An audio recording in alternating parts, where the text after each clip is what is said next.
हिंदी की ऑनलाइन कक्षा में आप सभी विद्यार्थियों का स्वागत है। आज हम परशुराम लक्ष्मण संवाद के उससे आगे का अंश पढ़ेंगे। जब परशुराम जी के क्रोध की सीमा नहीं रही, तब बीच में बचाव के लिए विश्वामित्र जी आते हैं और विश्वामित्र जी कहते हैं परशुराम जी से, जो बिलो के अनुचित कहे हूँ, क्षमहु महामुनि धीर, सुनि सरोस भृगुवंश मणि, बोले गिरा गंभीर। अर्थात, हे मुनिवर, परशुराम जी से विश्वामित्र जी कह रहे हैं, आपको केवल आप महान हैं। हे महामुनि, इस बालक ने केवल मुनि समझ करके आपसे अगर कुछ गलत कह दिया हो तो आप महान हैं, आप इसे क्षमा करेंगे। क्योंकि जो मुनि ऋषि मुनि होते हैं वो बालों के दोषों को ध्यान नहीं देते हैं।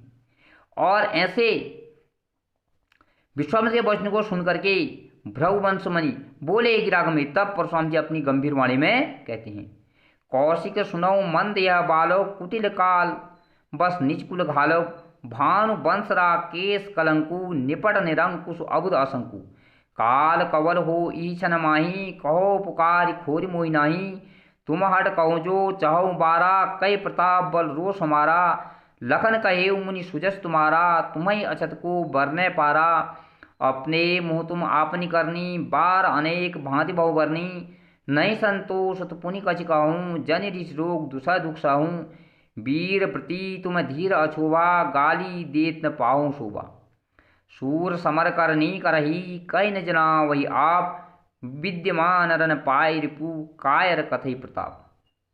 अर्थात, हे कौशिक, विश्वामित्र सुनो, यह बालक जो है मंद बुद्धि का है, कुटिल काल बस निज कुल घालक।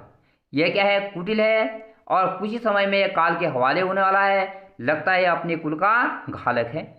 भानु वंशरा केश कलंकु, निपट निरंकुश अबुद असंकु। यह क्या है? रामचंद्र जी के सूर्यवंश के चंद्रमा रूपी सूर्यवंश में यह जो है कलंक के समान है। यह निरा मूर्ख है, उद्दंड है और अबोध है, इसमें कोई संदेह नहीं है। काल कवल हो ईछन माही, कहो पुकार खोर मोहि नहीं।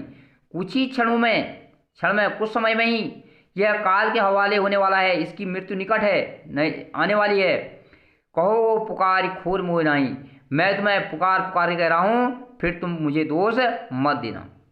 तुम हट कहूँ जो चाहो बारा, कई प्रताप बल रोष हमारा, लखन कहे मुन सुजस तुम्हारा, तुम्हें अछत को बर नहीं पारा। तुम अगर इसे बचाना चाहते हो तो इसे मेरे प्रताप यानी वीर प्रताप बल और क्रोध के बारे में इसे बता दो।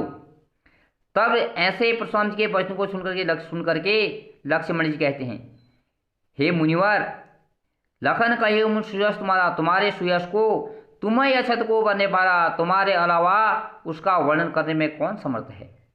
अपने मुँह तुम आपनी करनी, बार अनेक भांति बहु बरनी, नए संतोष तो पुनि कछ कहूँ, जन ऋषो दुसा दुख सकूँ। अपने मुंह से तुम अपनी बड़ाई कई बार तो कर चुके हो, बार अनेक भांति बहु, तुमने अनेकों प्रकार से अनेकों बार अपने मुंह से अपना वीरता का बखान कर लिया है। नए संतोष तो पुनि कछ, तुम अगर अभी भी संतुष्ट नहीं है तो तुम दोबारा अपनी तारीफ कर सकते हो और भी अपनी प्रशंसा कर सकते हो।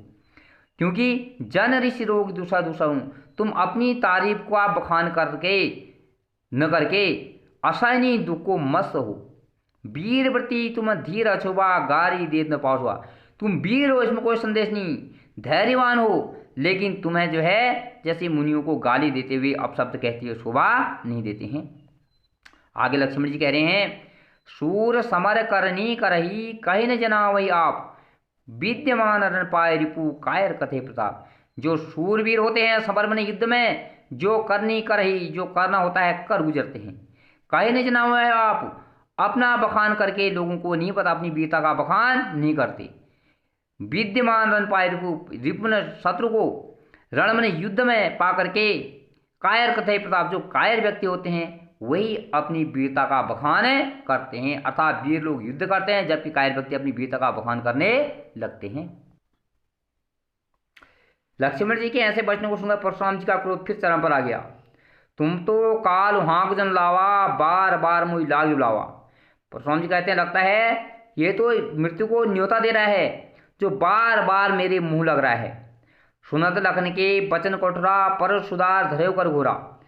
और इस प्रकार लक्ष्मण के क्रूर वचन को सुनकर के, कठोर वचन को सुनकर के पर सुधार धरेव कर घोरा, उनने अपना परसा जो है हाथ में ले लिया।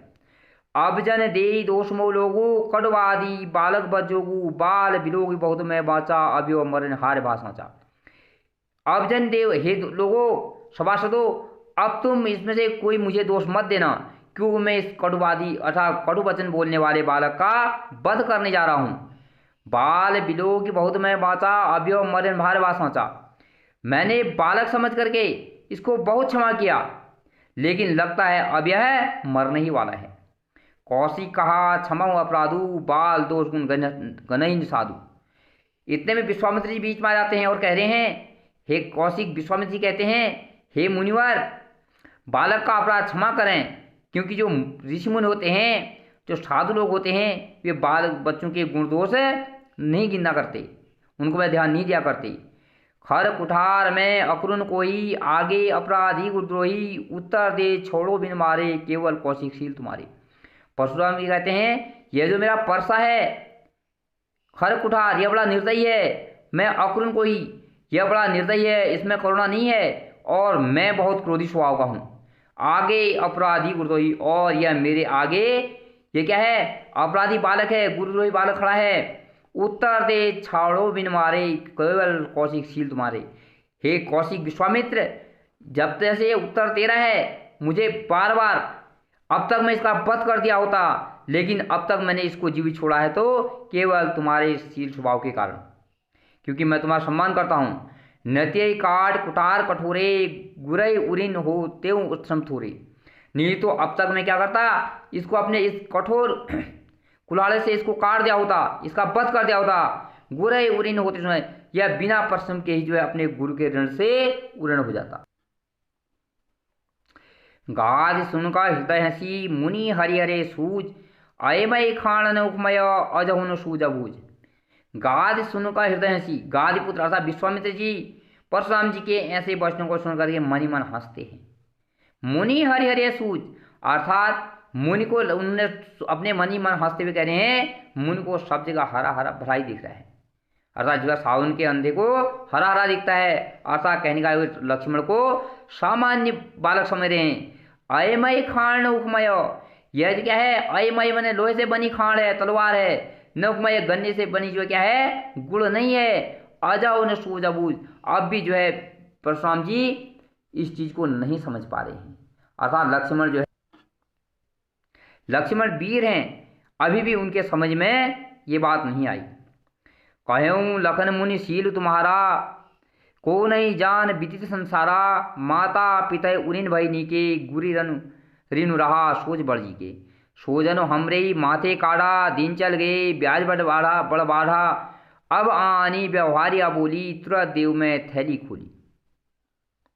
सुनी कटु वचन कुठार सुधारा, हाय हाय सब सभा पुकारा, भृगुवर परस दिखाओ वही मोही विप्र विचार बचो निर्पदोही।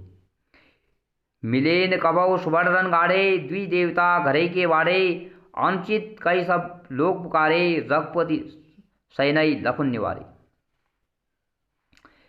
कहो लखन मुनिशील तुम्हारा को नहीं जान भी संसारा। परशुराम जी के ऐसे वचनों को सुन लक्ष्मण जी कहते हैं, हे परशुराम जी, हे मुनिवर, इस संसार में तुम्हारे शील स्वभाव को कौन नहीं जानता, अर्थात आपके पिता का बारे में कौन नहीं जानता। माता पिता ही उड़न बहने की, तुम माता पिता के ऋण से तो क्या है उड़न हो गए हो, अर्थात परशुराम जी के कारण ही उनके पिता की मृत्यु हुई थी, अर्थात तुमने अपने पिता के ऋण से उदय हुए। गुरु रेणु रहा सोच बढ़ के, लगता है तुम्हारे गुरु का कर्ज मेरे बहुत बढ़ गया है। गुरु रहा सोच बढ़ जी के, तुम्हें उसका बड़ा मलाल है कि मैं अपने गुरु का कर्ज नहीं चुका पाया। सोजुन हमरे माथे काटा, और लगता है लक्ष्मण जी कह रहे हैं वह विधाता ने हमारे हाथों जो है उसका तारने का कार्य हमें दे दिया है। दिन चल गए ब्याज बढ़ा, और उस गुरु ऋण में लंबे समय से ब्याज भी बहुत बढ़ गया है। अब आने व्यवहारिया बोली तुरंत देव में थैली खोली, सुनी कटु वचन कुठार सुधारा, हाय हाय सब सभा पुकारा। अब तुम ऐसा करो, किसी हिसाब व्यवहार मैंने किसी हिसाब किताब वाले को बुला लाओ, तुरंत देव मैं थैली खोली, जिससे मैं तुम्हारा सारा कर्ज जो है चुका सकूं, गुरु का कर्ज भी चुका सकूं। सुनि कटु वचन कुठार सुधारा, हाय हाय सब सवारा। लक्ष्मण जी के ऐसे वचनों को सुन करके परशुराम जी ने पुनः अपना कुल्हाड़ा संभाल लिया, अपना परसा संभाल लिया। हाय हाय सब सभा पुकारा, और सभा में चारों ओर हाय हाय मच गई। सब लोग बचाओ बचाओ चिल्लाने लगे। भृगुबर परस दिखाओ मोही, विप्र विचार बधो निर्पदोही। क्या है, अब लक्ष्मण जी कह रहे हैं, हे भृगुबर, हे परशुराम जी, जो तुम बार बार मुझे परसा दिखा रहे हो, अपना फरसा दिखा रहे हो, विप्र विचार बचो निर्पदोही। तुम केवल जो है ब्राह्मण समझ करके, अगर तुम बचे हो तो केवल ब्राह्मण समझ करके हमने जो है तुम्हें माफ किया है। मिले न कबो सुपटन गाड़े, द्वि देवता घरे के बाड़े। लगता है तुम्हारा कभी किसी शूरवीर से पाला नहीं पड़ा। द्विज देवता घरे के बाड़े, अर्थात तुम ब्राह्मण देवता तो अपने घर के ही राजा बने हो, घर में ही तुमने वीरता दिखाई, तुम्हारा अभी किसी वीर से पाला नहीं पड़ा है। अंचित कई सब लोग पुकारे, रख पर सैनई लखन निवारी। सारे लोग यह गलत हो रहा है, क्या है, चिल्लाने लगे, यह अनर्थ होने वाला है। तब रामचंद्र जी ने आंखों के संकेत से लक्ष्मण जी को रोक लिया और लक्ष्मण जी शांत हुए। लखन उतर आहुति सरिस, भृगुवर कोप कृसान, बढ़त देगी जल सम वचन, बोले रकुल भान। तब रामचंद्र जी ने देखा कि लक्ष्मण के जो उत्तर हैं वह भृगुवर अर्थात परशुराम जी के कृष्ण आग रूपी, जो क्रोध रूपी आग में किसकी आहुति का काम कर रहे हैं, अर्थात उसमें जो है आग में घी का कार्य कर रहे हैं। तो बढ़त देगी जल समवचन, उनके क्रोध को जो है बढ़ते हुए देख करके जल समवचन, जल के समान जो है शीतल वचनों में श्री रामचंद्र जी बोले। और इसी के साथ जो है यहाँ पर रामचंद्र जी जो है अपनी वीरता का परिचय, परशुराम जी को संदेह होता है और वो अपनी वीरता का प्रमाण देते हैं और परशुराम जी कहते हैं कि मेरा कार्य पूरा हो गया, वो वन को चल देते हैं। इसी प्रकार से यहाँ पर जो है क्या आगे परशुराम लक्ष्मण संवाद का यह अंश पूर्ण हो जाता है। धन्यवाद।